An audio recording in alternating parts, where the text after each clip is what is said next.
Bonjour Mireille d'amour. Allô, ma belle dodo. Bonjour les génies d'amour. Allô tout le monde, comment allez-vous? Est-ce que vous m'entendez bien? On a fait des tests, tout devrait bien aller. Alors, s'il vous plaît, si vous pouvez nous faire des cœurs, des pouces en l'air pour nous dire que technicalité, tout va bien, vous nous entendez bien, ça serait vraiment génial. Si jamais il y a quelque chose, vous gênez pas à nous le dire. Aujourd'hui, on va parler de la mort, un sujet qui est très d'actualité et qui fait penser aussi à l'Halloween. Allô Dominique, allô tout le monde. Je pense qu'on m'entend bien parce que je viens de m'entendre. C'est ça aujourd'hui, c'est un sujet qui est assez intéressant parce que ma belle Dodo, toi, tu as un concept de la mort qui est assez particulier. Allô Linda Martin, oui, merci, Bonjour elle nous Linda entend bien. d'amour. Super. Bonjour, bonjour, tout le monde, contente de vous voir, d'être là. Fait que Dodo, merci de nous accorder encore ce moment-là génial.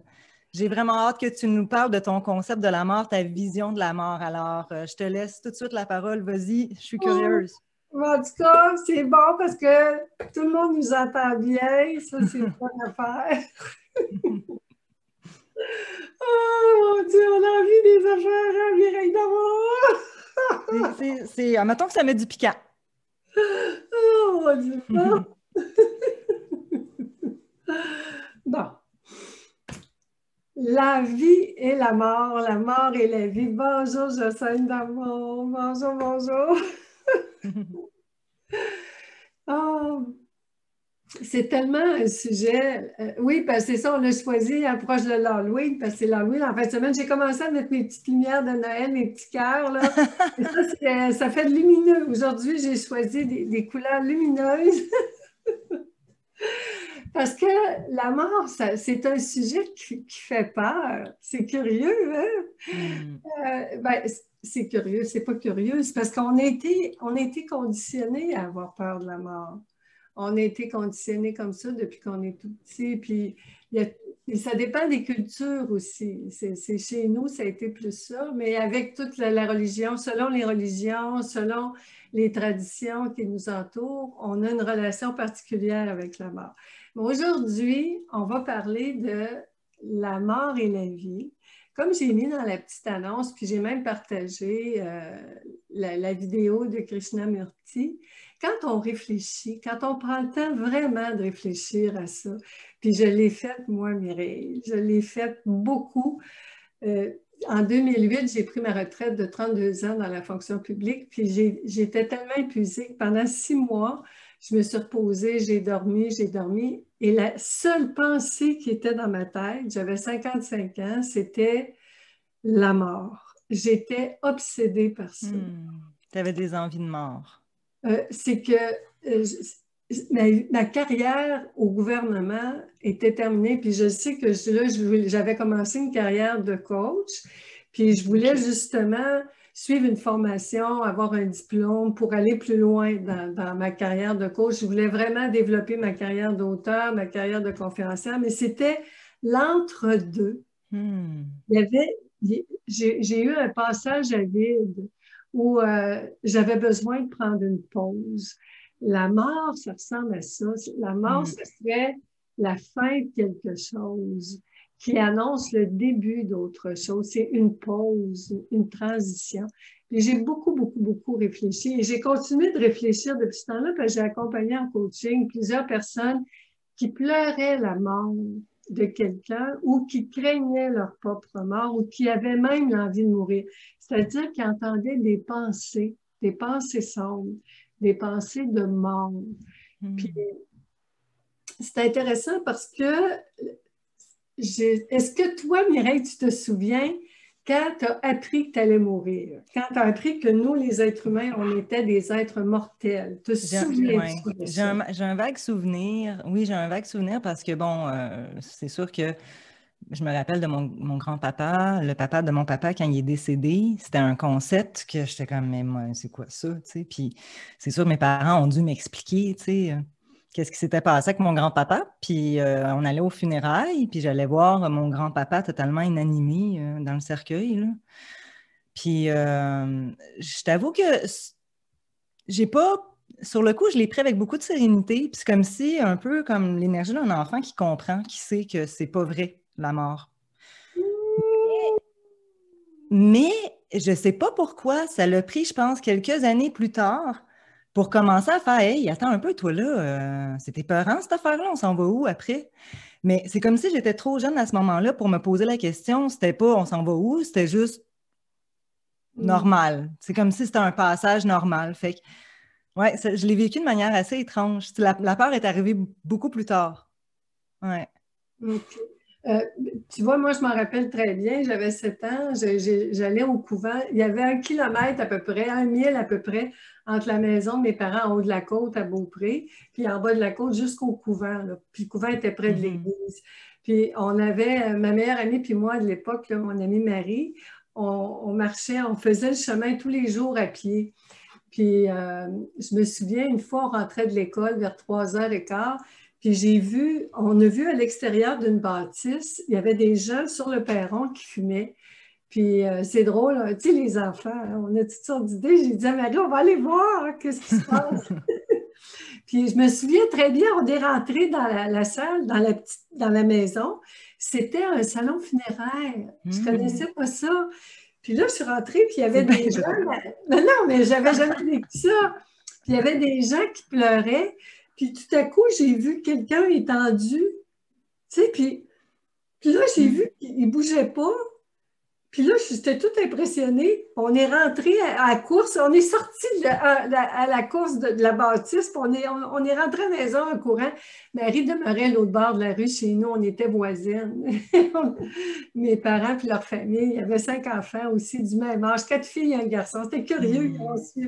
Moi, je pense qu'ils sont tous allés au même party, les parents, mais en tout cas, bon, c'est ma théorie.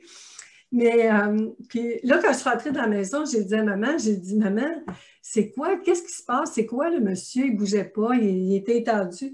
Ben, elle dit, Dodo, c'est parce qu'il est mort. J'ai dit, c'est quoi la mort? Ben, elle dit, on meurt. J'ai dit, comment ça qu'on meurt? Ben, elle dit, tout le monde meurt. Tout le monde meurt. Ben, elle dit, ben oui, Dodo, moi je vais mourir, papa va mourir, tout le monde va mourir, tes soeurs vont mourir, tu vas mourir. Ça ne me rentrait pas dans la tête. Tu vois, hein, c'est un concept. Ça ne rentre pas dans la tête. C'est impressionnant.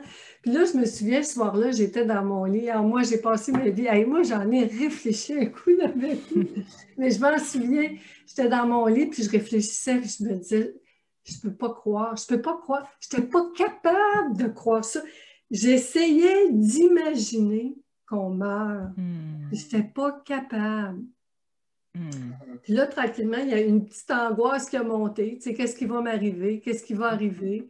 Les questions. Puis là, ben, à l'école, au couvent, on avait la religion catholique, tu sais, la vie après la mort, le ciel, les anges, Dieu, tout ça.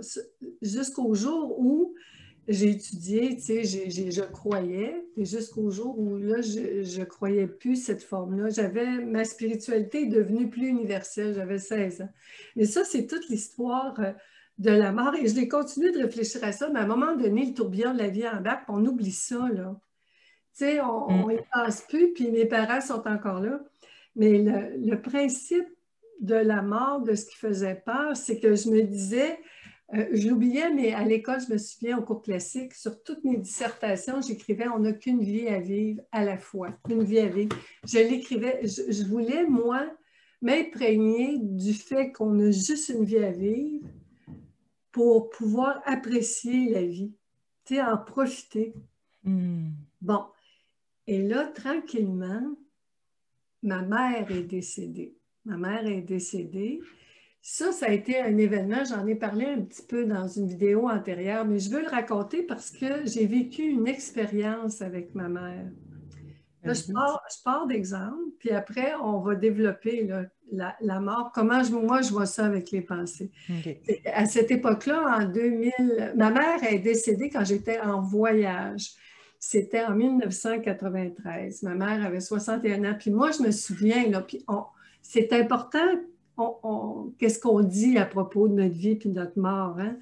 C'est curieux, il y a des gens qui vont... On fait presque une auto... comment on dit ça? Non? Une auto-proclamation ou une auto-description de notre vie où il y a un mot, mais c'est pas grave. Là. En tout cas, C'est comme si on voyait notre vie. On fait une prédiction. Ma mère disait tout le temps, moi, je vais mourir jeune. Je ne veux pas mourir vieille. Je ne veux pas me voir vieillir. Moi, j'ai entendu ma mère longtemps dire ça. Moi, je ne veux pas mourir vieille. Puis elle avait très peur de la vieillesse, ma mère. Puis pourtant, ma grand-mère, mes grands-parents, mes arrière-grands-parents sont décédés. J'ai un grand-père, moi, qui est décédé quand j'étais en voyage. C'est vrai, en 72, mon grand-père est décédé. Il venait de prendre sa retraite. Dans un accident de scooter, il s'est fait accrocher. Imagine. Puis j'étais en voyage. Moi, je suis partie le samedi, puis le dimanche, mon père est décédé, puis je suis revenue de voyage 45 jours plus tard. Tout était fait. Le deuil, l'enterrement, tout ça, tout le monde était revenu dans sa vie. Mais moi, je n'avais rien vécu tout ça. Je l'ai appris 45 jours plus tard. C'était une drôle d'expérience. J'essayais de le rationaliser ou de l'imaginer, mais je ne l'avais pas vécu. Puis là, je ne voulais pas que ça me arrive, ça, de quelqu'un meurt quand je suis en voyage. Bien, ma mère était malade, elle faisait une pneumonie quand je suis partie en voyage au mois de février 93. Puis j'étais allée la voir à l'hôpital, puis j'ai dit, tu ne me joueras pas de tour, maman. Bien, Caroline, ma mère est décédée le mardi suivant, puis en République dominicaine où on était, les vols, il y en avait juste une fois par semaine. Donc, j'étais avec ma soeur, on a attendu le vol suivant. Quand je suis revenue à Beaupré, chez mon père, voir la famille, ma mère déjà était incinérée. Le lundi matin, le jour des funérailles, je l'ai vue dans un petit cube. Encore une fois, je n'avais pas été là. Je n'avais pas vécu l'expérience du corps. Parce que la mort, on limite beaucoup ça à un corps. Je n'avais pas vu le corps. Je ne pouvais pas croire que c'était vrai. Saint-Thomas, là, je voulais y toucher, je voulais le voir. Et finalement, pendant 12 ans, j'avais de la peine. Je me sentais coupable de ne pas avoir été là. J'en voulais à ma mère d'être morte sans m'attendre. Puis là, on commence à réaliser que la mort de quelqu'un qu'on aime, puis là, je le dis avec tout mon amour, là, bonjour, bonjour, je vois la belle Brigitte, je vois la belle la jumonine, bonjour les filles, les génies. Ce que je dis là, je le dis avec beaucoup d'amour parce que j'y ai beaucoup réfléchi. Puis je ne dis pas que la mort de quelqu'un, ça ne fait pas de peine, là. Je ne dis pas de ne pas pleurer, parce qu'on a les réactions qu'on a. Puis moi, je ne sais pas comment je vais réagir. La prochaine personne que j'aime qui va décéder, je ne sais pas. Je ne sais pas. On ne sait pas. Après, c'est tout naturel de vivre un... Je veux dire, il n'y a rien de mal là-dedans d'avoir un... Mais tu vas nous l'expliquer, ça, ce fameux deuil. C'est comment, là, tu vois, on arrive tranquillement à la mort, c'est quelque chose de naturel. Dans la vie, tout ce qui fait partie du monde matériel a un début et une fin. C'est comme ça dans le monde de la matière. Dans le monde de la matière, tout ce qui a un début a une fin.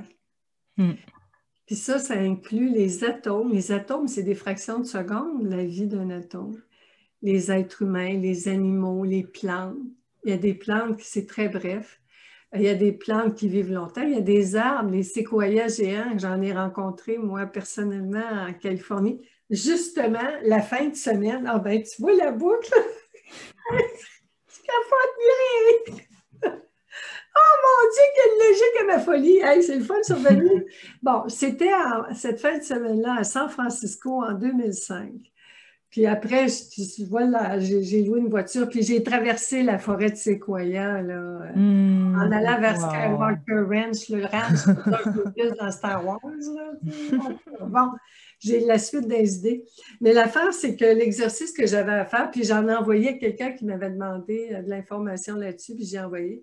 L'exercice qu'on avait à faire, c'est qu'on équilibrait nos perceptions. Puis moi, j'avais écrit sur, tu sais, on avait des tableaux, il y avait 14 colonnes.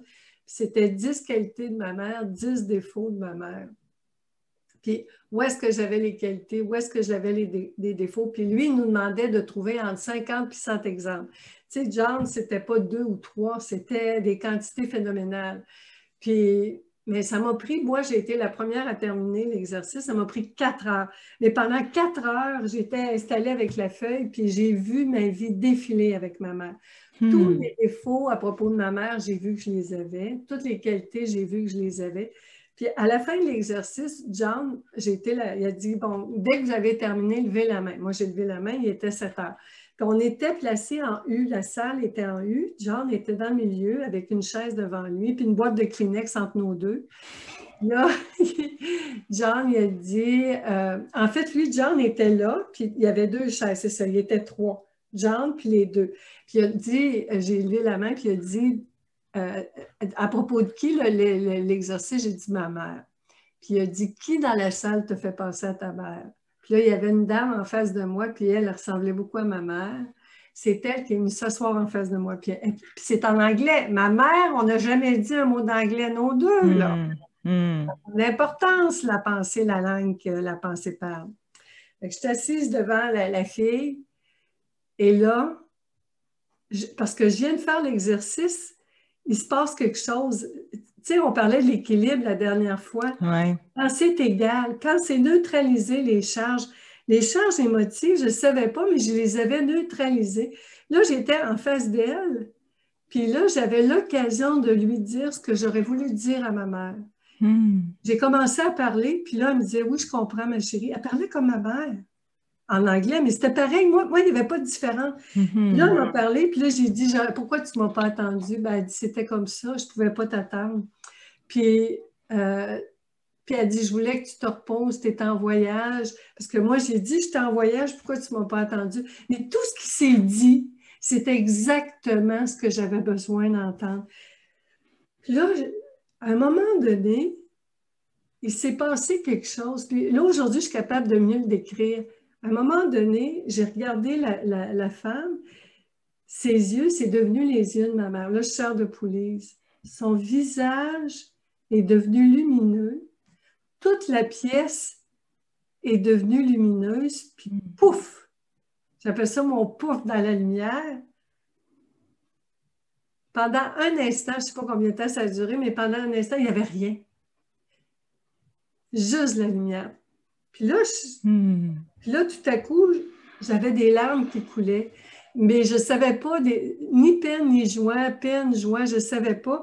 Puis John m'a dit, va t'asseoir, puis écris ce que tu viens de vivre. Moi, je n'ai pas été capable d'en parler pendant des mois parce que je ne savais pas ce que je venais de vivre. Mais ce que j'ai compris aujourd'hui, c'est que j'ai tellement équilibré les perceptions. Moi, ce que j'ai compris, c'est que ma mère, la mère que moi j'ai inventée, tu sais, la mère que j'ai tricotée, la mère que moi j'ai perçue, parce que chez nous, hein, je l'ai dit, on a eu 5 mères, les 5 enfants. Moi, puis ma mère à moi, c'est moi. Puis cette mère-là, c'est impossible que cette mère-là meure. Cette mère-là est en moi parce que c'est moi. Et là, Mireille puis les génies, ce qui s'est passé de merveilleux aussi, c'est que je n'ai plus d'histoire. Alors aujourd'hui, dans mon langage d'aujourd'hui, avec ce que je connais des passés, ce que je peux dire, c'est que toutes mes histoires à propos de ma mère, toutes les histoires que j'ai inventées, que les pensées ont inventées, se sont évaporées. Je n'ai plus rien. Wow! Aïe, J'ai rien. c'est particulier ce que tu nous racontes là parce que ça veut dire que le concept que la mort pour toi, c'est quelque chose qui n'est pas possible, qui n'existe pas. Parce que là, tu dis que ce que ta mère vit en toi, mais je ne comprends pas le lien avec les concepts que tu te faisais de ta mère, l'image. Si les images sont évaporées, en plus, on dirait qu'il y a comme. Les histoires blessantes se sont évaporées. Toutes les histoires qui me faisaient mal. Tout ce que, en fait, la mort, c'est la mort des histoires blessantes. Ah, wow, ok, oui. Ah, mon Dieu. ces histoires-là qui avaient peur de mourir. Ah. Et ces histoires-là, en s'évaporant, tout ce qui est resté, j'ai plus de mémoire. C'est tellement curieux. Il ne me vient plus de souvenirs à propos de ma mère. Il y a une histoire, par exemple, que je peux raconter. Son décès à maman. Moi, je me souviens qu'on me l'a raconté. Et Mhm. ma mère était sur son lit de mort, on va dire ça comme ça. On parle de la mort. On parle de la mort, c'est sur son lit de mort. Maman est sur son lit de mort. C'est mes tantes qui m'ont coté ça.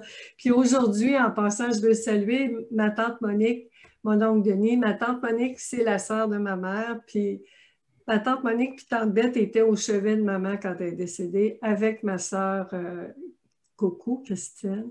Les trois étaient là. Puis c'est tante Bette qui m'a raconté l'histoire. Puis aujourd'hui, c'est les funérailles de mon oncle Denis. Ça fait que j'ai une belle conversation avec ma tante en fin de semaine. C'est curieux que ce soit aujourd'hui, là. Mais il n'y a pas de hasard. Effectivement. On dit tout le temps par ces hasards qui n'existent pas. Mais ma mère était sur son lit de mort. Maman, c'est elle qui gérait tout dans la maison. C'était la germaine de la maison. C'est elle qui tenait la maison. Elle tenait maison. Puis mon père, lui, c'était le bras droit de ma mère. Ma mère disait on rénove, papa rénovait. Ma mère disait on peinture, papa peinturait. Puis papa, il rentrait de travailler, il donnait sa paye à maman. C'est maman qui gérait tout. Mais c'était comme ça. Puis papa était amoureux fou de maman. Papa était tellement un bon papa que moi, il m'a fait aimer tous les hommes. Je ne me méfiais pas des hommes parce que j'ai connu un père extraordinaire. Oh, c'est beau. Il était tellement amoureux de maman. Puis maman était sur son... Là, elle savait là, que c'était les dernières minutes, puis elle était dans sa chambre. Là. C'était la fin, dans la soirée. C'est ce que ma tante m'a raconté. Puis papa, elle disait à papa, là, Denis, tu vas partir à la maison, tu vas arrêter à la banque, tu vas sortir de l'argent du compte, puis tu vas aller payer le jeune là, qui s'est occupé de l'ambulance. Parce que demain matin, quand la banque va apprendre que je suis morte, ils vont geler le compte, Denis. Fait que c'est Aïe, aïe. important que tu règles les dettes aujourd'hui, là. Pierre, il a besoin d'argent, tu vas aller porter, tu me le promets. Papa, il avait un masque, là. Il pleurait tellement. Puis là, aujourd'hui, c'est facile d'imaginer quelqu'un qui a un masque. Hein? C'est pas dur, l'imagination, on ne fait pas du gros travail. Puis ma tante m'a conté qu'il pleurait tellement que tout son masque était déchiré de larmes. Là. Les larmes avaient déchiré. Puis papa est parti. Puis là, ma mère a dit à ma tante, je pense que ma tante Monique puis Coco était sortie de la chambre. Puis maman a dit à tante Bette, tu restes avec moi, hein, tu restes avec moi. Puis tante Bette avait dit oui, Glantine. Ma mère s'appelait Glantine, une rose sauvage. Tante Bette a dit, je reste avec toi. Puis elle a dit, inquiète-toi pas, on est ensemble, ça va bien aller. Puis maman a dit merci. Puis elle est partie comme ça. Aïe, aïe, c'est fou parce qu'elle était vraiment prête. Tu sais, elle est même allée jusqu'à dire à son mari, va retirer l'argent, demain je vais être morte, ils vont geler le compte. C'est wow. Moi, je me disais, mon Dieu, si j'étais capable, moi, d'avoir cette conscience-là, on ne sait pas comment on va partir, mais ce que j'ai réalisé, c'est que ma mère, elle a été vivante jusqu'à la fin de sa vie. Puis pour toi, en ce moment, elle l'est encore? Maman, on ne meurt pas. Quand je dis on ne meurt pas, je ne dis pas que le corps ne meurt pas, parce que c'est évident, les corps disparaissent. Mais ce que j'ai compris, c'est qu'on n'a pas besoin que ceux qu'on adore aient un corps pour qu'on les aime. Moi, ma mère, elle n'a plus de corps, puis je l'aime encore.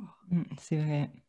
Puis souvent, quand je coach des gens ou je parle à des gens qui vivent des deuils, c'est tout le temps à propos du corps, puis à propos de soi. Puis de l'histoire qu'on se fait, tu disais aussi. L'histoire qu'on se fait. Ouais. Puis ce que je veux dire, puis j'entends souvent, puis là, je les ai mis, puis Mireille, je vous le dis, là, que pour que ça soit clair entre nous. Okay? Les personnes vont me dire, mon Dieu, je suis égoïste, hein, je voudrais qu'il soit encore là. C'est pour moi que je veux qu'il soit là. Ben moi, j'ai une nouvelle pour tout le monde. Là. Tout ce qu'on vit, toute la vie au grand complet, parce qu'on parle aussi de la vie, c'est pour nous. La vie, Mireille, elle a tout été créée pour toi. La vie au complet a été créée pour moi. Moi. Tout ça, c'est pour moi. C'est pour moi. Puis moi, si je pense que c'est pas correct que ce soit pour moi, j'ai mal. Parce que tout ça, c'est créé pour soi. On est ici pour vivre cette expérience-là. Mais ça ne veut pas dire qu'on n'est pas généreux avec les autres. Moi, quand j'accompagne quelqu'un, moi, quand je fais les vidéos comme ça avec toi, les vidéos jasettes avec nos génies, là, c'est moi qui me sers en premier. Je le fais pour moi. Quand je coach quelqu'un... Ben, je peux dire la même affaire. Non, mais c'est qui est servi en premier? C'est nous. Oui, c'est vrai. Il est pour nous. C'est tout le temps pour soi. Puis de le C'est tellement reconnaître. vrai. Puis c'est pour soi. Baron Katie disait, c'est pas contre toi, c'est pour toi. Fait que, attends, là, si je comprends bien, tu parles, là, on parle du deuil, par exemple, la personne qui meurt. Puis, une personne qui meurt, on n'a pas de quoi à être égoïste, à ressentir le manque. Ben, toi, tu dis oui, mais c'est ça. Ce côté pour soi-là, il n'y a pas de mal là-dedans. Tu m'avais raconté une histoire, je ne sais pas si tu as envie d'en parler, d'une femme qui son mari était décédé. Est-ce que tu as envie d'en parler? Si Oui, tu as je veux envie, ça serait raconter cette génial. histoire-là, puis je veux raconter aussi l'histoire de mon père, quand mon père est décédé, Oui, parce ça que j'ai aussi. eu ma revanche. Il y avait deux qui OK, étaient genre. décédés, que je n'étais pas là. Lui, ma grand-mère, elle, quand elle était mourante, mes tantes Monique et Elisabeth, là, ils l'avaient toute coiffée, maquillée. Il avait même emprunté une belle petite couverte jaune pour lui donner du teint. Puis ce soir-là, là, c'était au mois de novembre, il faisait fret, il ventait, il pleuvait. Puis on dit, ma tante m'a appelé, elle dit, Dodo, si tu veux voir ta marraine pour une dernière fois, c'est le temps. J'arrive dans la chambre d'hôpital, ma grand-mère avait l'air d'un ange sorti d'un film, un conte de fées. Je capotais. Puis le lendemain, elle était décédée. Fait que j'ai eu ma chance. Parce que pour moi, c'est un grand privilège d'être au chevet de quelqu'un qui est encore en vie. Puis l'histoire de mon père, je vais revenir à ça. Mais ce que je raconte là, Mireille, je t'en avais parlé, j'ai eu la permission. C'est parce qu'avant d'en parler, je voulais la permission. C'est ma cousine! Ma cousine, en fait, l'épouse de mon cousin. Ça, c'est tellement une belle histoire parce que mon cousin est décédé en 2001. On a le même âge, mon cousin puis moi. On est les aînés, le gars, la fille de toute la famille. Du côté, des deux côtés en plus, du côté de mon père et de ma mère. C'est un nos deux, les deux aînés, à quelques mois de distance de nos anniversaires. Puis mon cousin est décédé très jeune, en 2001, il n'avait même pas 50 ans. Puis on trouve ça jeune, hein, quand on a 67 ans. Ah, d'accord. Bon. Puis, ma cousine, c'était le grand amour de sa vie. Claude. Claude, il s'appelait Claude, mon cousin. Ma cousine Linda, puis je la salue. Ben, Linda, à un moment donné, un an plus tard, ou 1 ou 2 ans plus tard, je suis allée souper avec elle. J'étais au restaurant, puis là, ma cousine elle pleurait un petit peu quand elle parlait de Claude, puis elle me disait, tout le monde me dit d'en revenir, d'arrêter d'y penser, que là, je devrais enlever toutes les photos que j'ai de lui, que je devrais enlever ses vêtements, que je ne devrais plus penser à lui, que je devrais refaire ma vie. Ben, elle dit, Dodo, je le vois partout, j'y parle, il vient dans mes rêves, je l'aime tellement, c'est l'homme de ma vie, puis je ne me vois pas avec quelqu'un d'autre. Puis ça me fait tellement mal de ne plus en parler, ils ne veulent pas que j'en parle, puis ça me fait mal, puis je ne suis pas capable. Puis là, je le sais, c'est fou, il faudrait que j'enlève les photos, il faut que je me détache, il faut, moi quand j'entends il faut, j'adore, parce que c'est un ding, ding, ding. Là, il faut que j'apprenne à passer à autre chose. Mais j'ai dit, pourquoi? Tu l'aimes! Il est là! Il est encore en vie! Pourquoi? C'est merveilleux! C'est tellement une belle histoire! C'est son corps qui n'est plus là, mais tout lui que tu as aimé. Parce que... Oh, j'aime ça! C'est Parce tellement qu'il est beau! encore là. Puis elle dit, tu sais, je pars en voyage, puis il part avec moi. Il est avec moi partout. Oh! Et j'ai dit, pourquoi Oh! je te priverais de C'est ça? tellement beau! Paye-toi la traite, vas-y, profite-en. Yes. Là, ma cousine, j'ai peut-être modifié un peu l'histoire parce que ça fait longtemps. Mais je me souviens que ma cousine, à un moment donné, elle avait les yeux pleins d'eau, puis elle m'a regardée, puis elle m'a dit, Dodo, tu es la première personne qui me dit que c'est correct. Hmm. Mais j'ai dit, mais chérie, c'est correct d'aimer ceux qu'on aime. Tu sais, c'est extraordinaire. Puis elle l'a aimé encore longtemps, puis elle a vraiment fait, Wow. elle a continué de le voir partout. Puis là, elle m'a écrit hier quand j'ai demandé la permission, elle dit, tu sais, Dodo, tu diras que je le touche, que je le sens, sa présence, puis je peux le toucher encore. Puis il Wow. parle encore, puis elle a rencontré quelqu'un d'autre, mais elle dit, il sera toujours dans ma vie. Hmm. C'est C'est tellement une belle ça. histoire. C'est Mireille, fou c'est parce ça, que on meurt pas. c'est ça, tu es en train de t'es en train de nous le démontrer avec cette histoire-là que, ben, non, la mort, c'est pas vrai. La personne a continué à vivre, on continue à penser à cette personne-là, à l'aimer. L'amour ne meurt jamais. Hmm. Et ce qui fait mal, c'est de se forcer à tuer quelque chose qui n'est pas tuable. Hmm. C'est très violent de vouloir détruire quelque chose qui vit pour toujours. Puis là, on arrive à quelque chose d'un peu plus profond, là. Notre nature. Tu te souviens, Mireille, j'ai dit, Hmm. c'est toutes nos histoires. Là, on va imaginer que ça, c'est toutes nos histoires avec la personne, OK? Les personnes qu'on aime. Ça, OK. c'est toutes des personnes qu'on aime. Puis une personne qu'on aime, c'est une histoire. Hmm. Une histoire. C'est toutes des pensées, c'est des motons de pensées. Moi, quelqu'un m'a demandé l'autre fois, c'est quoi l'âme pour toi, Dodo? J'ai dit, c'est un amas de pensées. Hmm. C'est un moton de pensée. Parce que notre nature, c'est la même nature que la vie. Nous, on n'est pas nos pensées. Puis là, je le sais. Ce qui est arrivé avec ma mère, c'est que toutes les histoires, toute ma version de ma mère, toutes mes interprétations de ma mère se sont évaporées. Ce qu'il y avait entre ma mère et moi, ce qui me séparait de ma mère, a disparu. Ma mère et moi, maintenant, on ne fait qu'un. C'est-à-dire que ma vraie nature à moi, Jésus l'a très bien dit, je suis la voie, la vérité, la vie. Ça veut dire que ma nature, c'est la vie. Je suis la vie. Puis je dis ça de façon très simple. Il y en a qui vont dire, j'ai lu des clients ou des clientes qui m'ont dit, ben moi je suis très rationnelle, puis je suis très logique, ça me Hmm. prend des choses logiques. Ben moi je trouve qu'il n'y a rien de plus logique que les pensées. On Hmm. parle de quelque chose de très logique, là. Hein? C'est les pensées.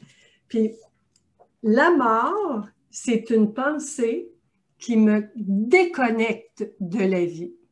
OK? La mort, c'est une pensée sombre, une pensée douloureuse, violente, blessante, frustrante, stressante, qui me coupe Hmm. de ma connexion. Toi et moi, on Wow. est connectés, on est un. Mais les pensées vont dire, ben Mireille est comme ça, Mireille Dodo est comme ça, on est différents, on n'a Hmm. pas le même corps. Mais dans notre nature, on est éternel, on Hmm. est infini. Les pensées vont mesurer, les pensées vont dire qu'on est un corps, qu'on est un genre, qu'on est une nationalité, qu'on a le C'est tout corps. ça qui meurt. C'est ça, ok, je commence à comprendre. C'est tout Ce ça qui sont meurt. des histoires, des pensées, des Hmm. pensées. Puis la preuve qu'on n'a pas besoin d'un corps pour aimer quelqu'un, il y en a beaucoup qui aiment Dieu, hein? C'est vrai.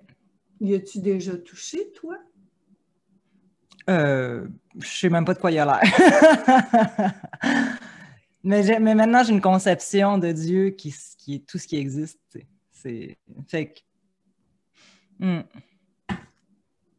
Pour moi, Dieu, c'est la réalité, c'est l'amour, la force. Fait que la Luke mort, fait que la vie et Skywalker, la mort, c'est la même chose. La vie et la mort, c'est la même chose. la mort, la mort, c'est une pensée Hmm. qui veut me faire croire que la vie est dangereuse, Hmm. que la vie est pleine d'insécurité, que la vie est pleine de manque. J'ai tellement d'histoires qui me viennent à l'esprit. J'ai une petite anecdote, puis j'ai demandé la permission Et là, je vais te dire quelque On chose. les aime, tes anecdotes. Oui, mais là, aujourd'hui, c'est par les exemples que j'y vais, là.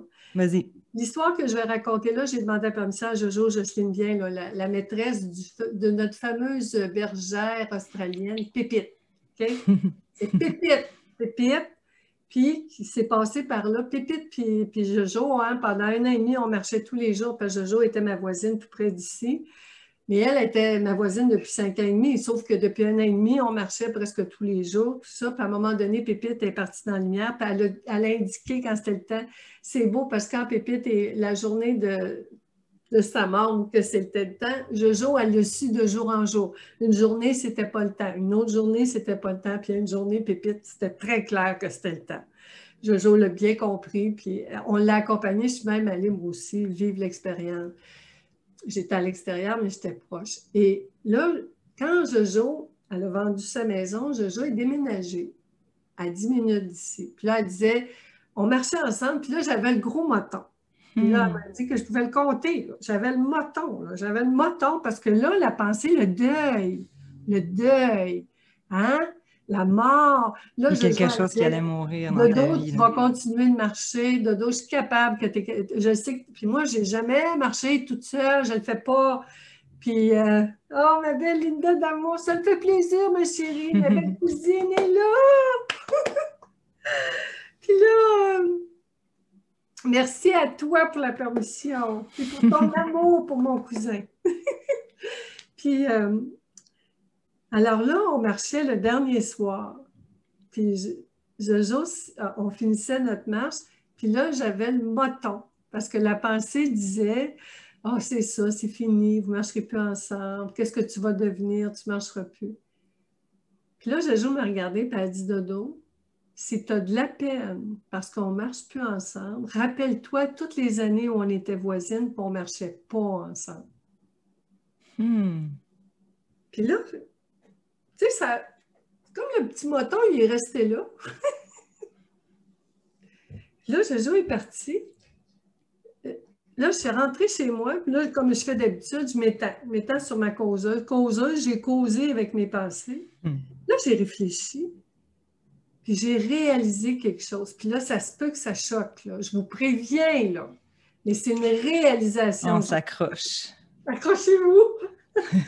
J'ai réalisé que si je me plaignais, puis j'avais de la peine pour l'année et demie que je venais de vivre, extraordinaire, où j'étais devenue amie avec un chien, que j'avais complété toute mon histoire qu'à 2 ans, je m'étais fait mordre par un chien, puis finalement, j'ai appris que je ne suis pas allergique aux chiens maintenant. Mon allergie est terminée. Si je me plaignais de ça, ça voulait dire que je manquais de gratitude.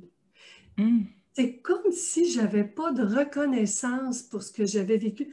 Fait que là, c'est curieux, c'est très curieux. Tu sais, j'avais le deuil, puis là, je vais prendre le rose, je vais prendre la joie de ma pépite. La joie de ma pépite, le deuil, la joie de ma pépite, le deuil, la joie de ma pépite. Puis de Jojo. Et là, j'ai reconnu l'immense cadeau que j'ai eu. Et là, j'ai une question pour vous qui peut peut-être vous éclairer la prochaine fois. Là, je parle à toi, Mireille Damour, et à tous nos génies. La prochaine fois que vous aurez l'impression que la pensée va dire que vous avez perdu quelqu'un ou que vous avez perdu quelqu'un, un contrat, une relation, une situation. Quelqu'un, quelque chose. Oui. Un deuil, OK? Demandez-vous en quoi c'est une bonne chose pour vous. Parce que moi, je me suis demandé en quoi c'est une bonne chose pour moi. En quoi c'est une bonne chose pour moi? Ben, maintenant, je marche toute seule.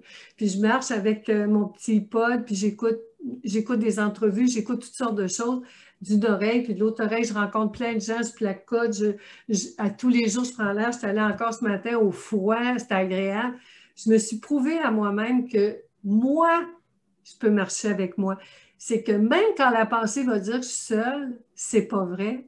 je serai toujours là pour moi. Moi et mes pensées. Alors, en quoi c'était une bonne chose pour moi? En quoi c'était une bonne chose que ma mère meure pendant que j'étais en voyage? Aïe, aïe. Hey, j'avoue que c'est tout. Tu sais, là, je suis là, je t'écoute depuis tantôt, ça me travaille. C'est pour ça que je suis beaucoup Vas-y, silencieuse. Parce t'écoute. que ça brasse beaucoup, là, ce que tu dis. On n'a tellement pas l'habitude de percevoir la fin de quelque chose, à moins que ce soit quelque chose qu'on veut qui se termine, là. Tu sais.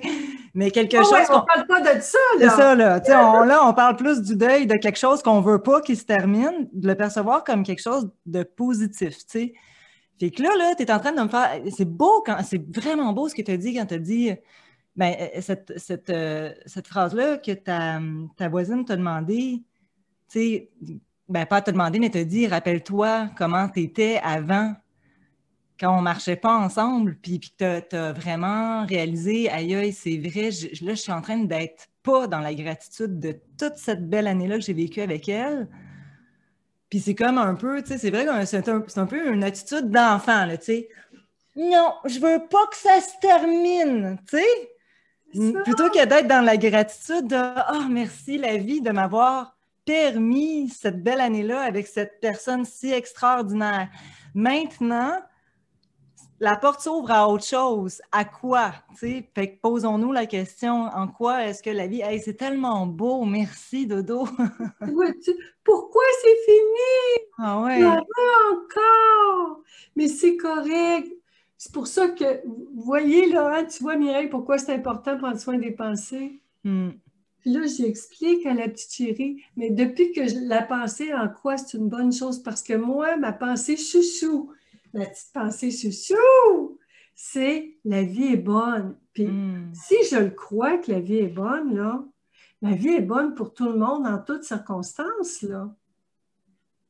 Tu sais, il y en a qui croient que Dieu est bon. Bien, si Dieu est bon, Dieu est bon quand on est là, quand on n'est pas là, mais même quand le corps n'est pas là. Quelqu'un déteste quelqu'un. Puis, tu sais, il va vouloir qu'il meure. La personne meurt. Ben, mon Dieu, elle n'est pas encore morte. Tu comprends? Elle n'est pas morte, il la voit encore partout. Il l'entend dans sa tête, il la voit dans ses même rêves. après qu'elle soit morte, il veut encore sa mort. C'est parce qu'on limite la vie de quelqu'un à un corps. Puis si c'était vrai que ça se limitait à un corps, je ne pense pas qu'on le prendrait et on le mettrait dans un four. On le placerait dans un petit cube. Je ne sais pas, là. C'est parce qu'on est bien plus qu'un corps. Et c'est ça qui fait réfléchir. Et là, je vais raconter l'histoire de mon père, puis après, j'ai d'autres choses. J'ai deux affaires importantes, là. Bon. L'histoire de mon père. Mon papa, lui, quand maman est décédée, pour lui, c'était la fin de sa vie. Et pendant 11 mois, mon père était malheureux, comme les pierres au fond d'un puits, là. Il était malheureux. Moi, j'allais le voir, j'allais l'encourager, mais mon père, il n'y avait plus d'avenir parce que ce qu'on pleure, le deuil, c'est toute la vie qu'on a projetée dans le futur. C'est toute une vie imaginée qui n'a pas été vécue. C'est ça, on fait le deuil d'une histoire inventée dans le futur. C'est pas facile à reconnaître ça, puis je dis ça avec tout mon amour, là. Mon père, il ne voyait plus rien devant lui, puis sa vie était finie, puis il n'y avait plus personne parce que mon père, c'était ma mère. Et finalement, mon père a appris le 11 novembre que, en fait, au mois de septembre, il a appris qu'il avait le cancer. Le 11 novembre, il y avait un rendez-vous à l'hôpital pour une opération pour les poumons. Il avait le cancer des poumons. Moi, cette journée-là, j'étais à la maison en attente parce qu'aussitôt que l'opération était terminée, moi, j'allais à l'hôpital, je m'occupais de lui, puis j'attendais. Mon père m'avait dit, reste chez vous, puis on t'appelle. Fait que là, j'attendais. Puis finalement, l'heure du rendez-vous, il était 1 heure l'opération. 1h05, j'ai un appel, c'est mon père. J'ai dit, ben voyons, papa, tu ne te fais pas opérer? Il dit non, le médecin a eu les résultats des examens, je suis fini. La vie, c'est fini, là, j'ai plus grand temps à vivre. En tout cas, j'étais dans tous mes états. J'étais allée chercher mon père, je l'ai ramené à Beaupré, puis là, on a jasé. Mais mon père, à partir de ce moment-là, mon père, c'était vide. Il n'y avait plus grand-chose pour lui. Il attendait la mort. Et c'est arrivé au mois de janvier. Parce que mon père est tombé paralysé. Puis là, je saute toutes les étapes de la paralysie, puis tout ça. C'est moi encore qui étais là. L'aînée de 5 enfants, celle qui... Oh mon Dieu, j'en ai vécu. Puis finalement, après 25 jours à l'hôpital, tous les jours, j'allais le voir à l'hôpital. Finalement, j'ai été en congé, donc je pouvais être à l'hôpital les derniers jours. Parce que moi, je ne voulais pas manquer ma chance. Hein? J'étais en voyage avec ma mère, bien là, je voulais être là. J'étais avec lui tout le temps, jour et nuit, près de lui, puis il avait paralysé mon père. Et finalement, la dernière nuit, à minuit et 5, la même heure que ma mère, mon père, je l'ai vu, c'était la fin. J'étais avec Tante Bette encore. Puis Tante Bette, j'ai dit, c'est-tu ça, Tante Bette? Parce que là, j'ai vu son visage, il était tout crispé. Puis tout à coup, tout s'est relaxé dans son corps. Et mon père a arrêté de respirer tout simplement. Et mon père est décédé. Je voyais le corps inanimé, mais c'est ça qui est étrange. Le corps ne bouge plus, mais à part ça, tout l'amour est encore là. Mon père, finalement, moi, j'ai réalisé qu'il serait toujours en moi aussi.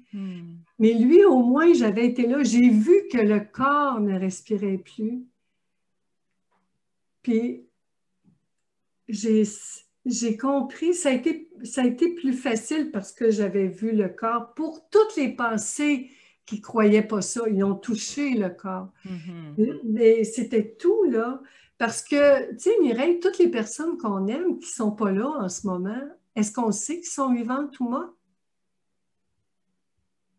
C'est vrai, on peut On ne sait pas... pas. c'est ça. On ne sait pas. Puis pourtant, moi, Oui. toutes les personnes que je sais vivantes, ben, dans ma tête, ils sont vivantes, puis peut-être qu'il est arrivé quelque chose à quelqu'un que je connais, puis... Mais On ne sait pas. j'aimerais... Il y a beaucoup de gens qu'on ne voit pas. ça me fait penser, est-ce que tu permets juste une petite histoire? Oui. J'aimerais faire un petit clin d'œil à ma maman, que j'aime beaucoup, Ah! qui Oh est oui! décédée en 2010, et puis ça nous a beaucoup rapprochés, moi puis mes sœurs. Son décès, c'est assez particulier. Et c'est drôle parce que moi aussi, moi et mes sœurs, elle était vraiment bien entourée, ma maman, quand elle est décédée, on l'a accompagnée à son décès, à son passage. Et puis, c'est drôle parce que dès que son âme, ou en tout cas ce qui l'anime, a quitté son corps, je le reconnaissais plus. Je veux dire, pour moi, le corps de ma mère, c'était plus ma mère. Tu sais, puis là, tu sais, ça fait réaliser à quel point, mais non, on peut pas identifier une personne à son corps physique.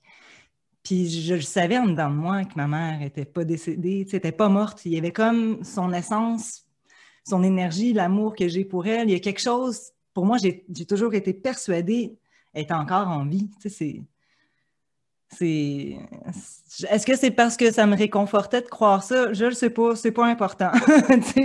Si ça réconforte, pour moi, c'est la vérité. Hmm. La vérité, c'est que l'amour, c'est pour toujours. Puis Hmm. moi, c'est vrai, ce que je voulais compter à propos de mon père, Oui, c'est juste vas-y. avant qu'il tombe dans le coma, un soir, j'étais arrivée, moi, je m'occupais du souper. Ma soeur, une de mes soeurs faisait dîner mon père, puis il y avait beaucoup d'appétit avec elle. Moi, quand j'arrivais pour souper, il n'y avait pas d'appétit. Ma soeur disait, c'est bizarre, hein? Avec moi, il mange beaucoup, puis avec toi, il ne mange pas. C'est bizarre. Ah. Ce soir-là, en route, je partais de Québec pour aller à Beaupré. À Saint-Anne-de-Beaupré, on avait une vue sur la basilique. Là, c'était une petite chambre, en tout cas. Puis mon père, j'étais rentrée dans la chambre, puis j'espérais qu'il venait de finir de souper, puis pas qu'il venait de finir de souper, mais qu'il n'y avait personne pour faire sa toilette ou quoi que ce soit, qu'il était tout seul, juste avant qu'il serve le souper. Puis je suis arrivée au moment parfait, puis là, je me suis assise du côté que mon père n'était pas paralysé. J'ai tenu la main, j'ai dit, Papa, est-ce que je peux te parler? Puis il a fait signe que oui. Puis mon père, c'est quelqu'un qui ne parlait pas. Mon père, c'est quelqu'un qui était tout le temps content, qui ne se plaignait pas, qui ne chialait pas, qui ne faisait pas de crise, qui ne disait pas de gros mots. C'était un ange, mon père. Pour vrai, ce n'est pas des farces, là. Puis là, j'ai dit, Papa, tu le sais qu'il t'en reste plus pour longtemps. J'ai dit, es-tu content de ta vie? Es-tu Hmm. content et fier de tes enfants? As-tu peur de mourir? Est-ce que tu sais que tu rejoins maman dans la lumière? Hmm. Est-ce que tu es en paix, papa? Oh. Je t'aime. Hmm. Il me regardait avec ses beaux grands yeux bleus. Je l'ai serré dans mes bras. J'étais Oh. tellement légère. Oh là, j'étais ouf. La porte a ouverte, l'infirmier arrivait avec le plateau de souper. Moi, ce soir-là, je suis remontée à Québec, là. Bon, les essuie-glaces avaient beau marcher, quand les larmes coulaient tout le long, puis je me disais, je suis tellement bénie. J'ai une fille chanceuse, moi, chanceuse d'avoir eu ce moment-là avec mon père. Oh mon Dieu, j'étais contente. Puis après, sais-tu, il est tombé dans le coma parce que le matin, il voulait du jus d'orange, puis j'en avais donné, il s'est étouffé. Puis le soir, il est tombé dans le coma, puis mon frère, le soir à minuit, il était assis à côté de moi dans le corridor avec la seringue vide, puis il disait, fallait que quelqu'un l'achève, hein, Dodo, puis il fallait bien que ce soit toi. Mais ça, c'est l'humour,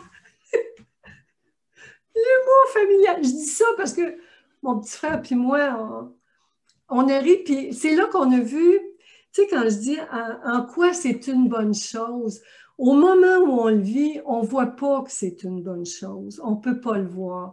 Mais après, quand c'est arrivé, ma mère voulait mourir jeune. Ma mère, son vœu s'est exaucé. Mon père a dit que toute sa vie, jamais, qu'il fallait qu'il parte avant ma mère parce qu'il ne serait jamais capable de survivre à ça. C'est exactement ce qui est arrivé.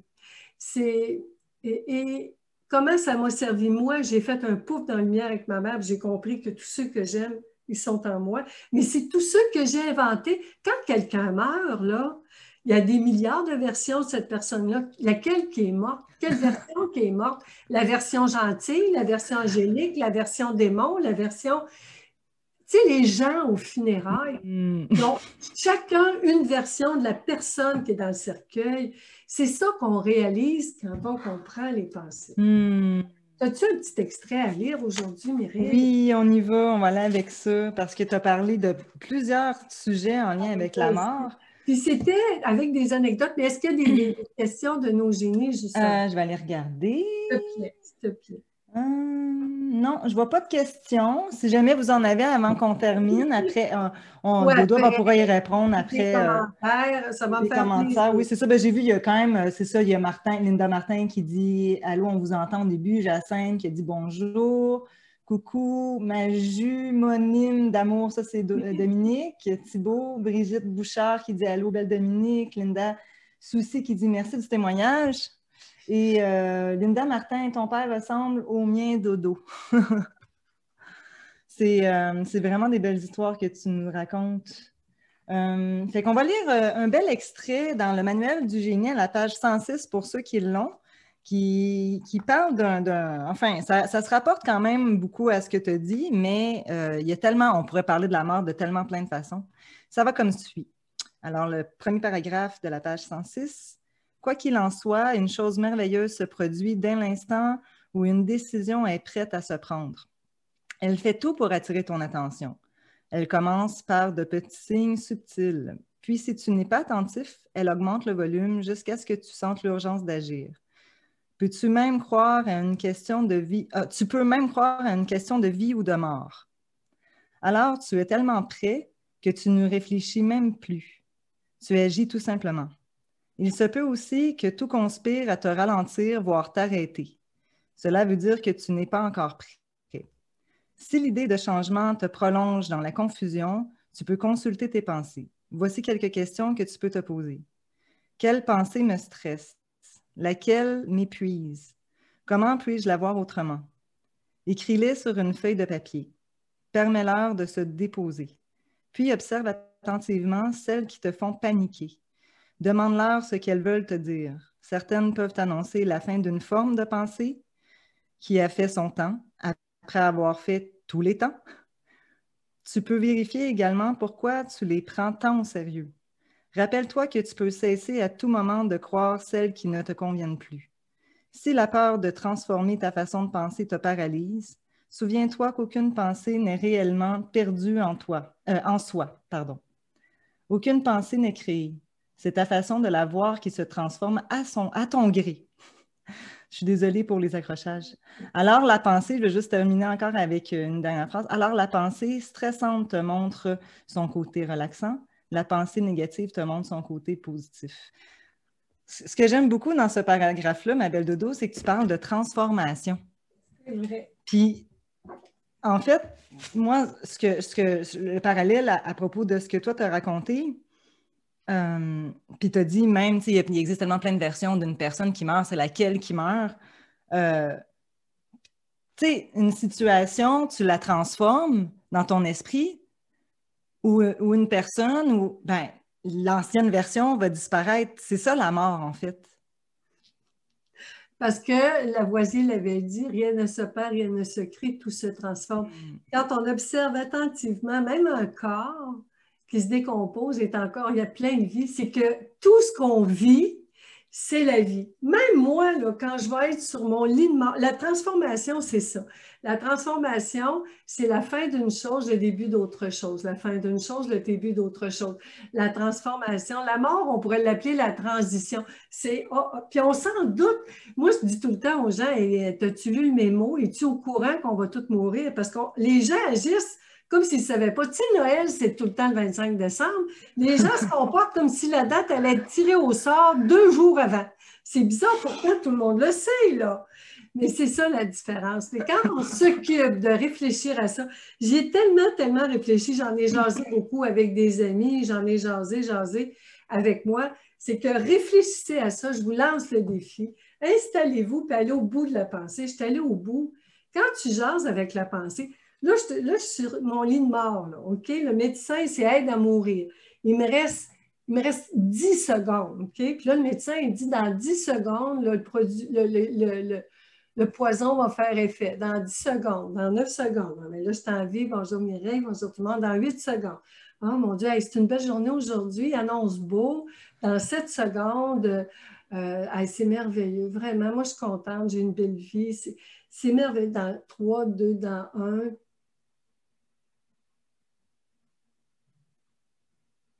C'est toujours la vie. Puis la preuve, c'est que mourir, ça ne fait pas plus mal que dormir. C'est juste, comme j'ai dit à une pensée, la mort, c'est que tu t'endors dans un corps, puis que tu te réveilles dans un autre corps. Ça ne fait pas plus mal que ça. Quand vous dormez, là, comment vous savez pour savoir que vous dormez? Comment tu sais que tu as dormi, toi, Mireille? Ben, je me réveille. Tant que tu n'es pas réveillé, comment tu sais que tu dors? Ben, c'est vrai, c'est vrai. Je rêve, puis ouais. Dans cette Puis des vie-ci, fois, est-ce je qu'on est réveillé? Hmm. Tu sais, dans cette vie-ci, moi, je dis tout le temps, tout ce qui m'arrive, c'est pour me réveiller à la bonté de la réalité. La bonté de la réalité. Me réveiller à la bonté de la réalité. Tout ce qui arrive, c'est pour me réveiller à ça. Puis j'appelle ça la pensée consciente, être conscient, la pleine conscience. Alors, on est arrivé à la fin de notre belle émission Mireille d'amour. C'était fantastique. Ça fait vraiment du bien. Merci beaucoup, Dodo, pour vrai. Je trouve que ça réconcilie beaucoup avec ce concept-là de la mort. Parce que, mon Dieu, que c'est un concept qui est abstrait, que le cerveau a de la misère à comprendre. Puis là, on dirait que tu as vraiment bien su, en tout cas pour moi, apporter de la clarté, puis du réconfort, même beaucoup de douceur, d'amour et de vie, je dirais. Merci. Alors, célébrons la vie, mes chéris d'amour, mes chéris Célébrons. d'amour, Mireille d'amour. Merci pour tout, je vous aime. Merci Et tout le monde. continuons de unir nos cœurs. Oui. Bye bye. Bye tout le monde.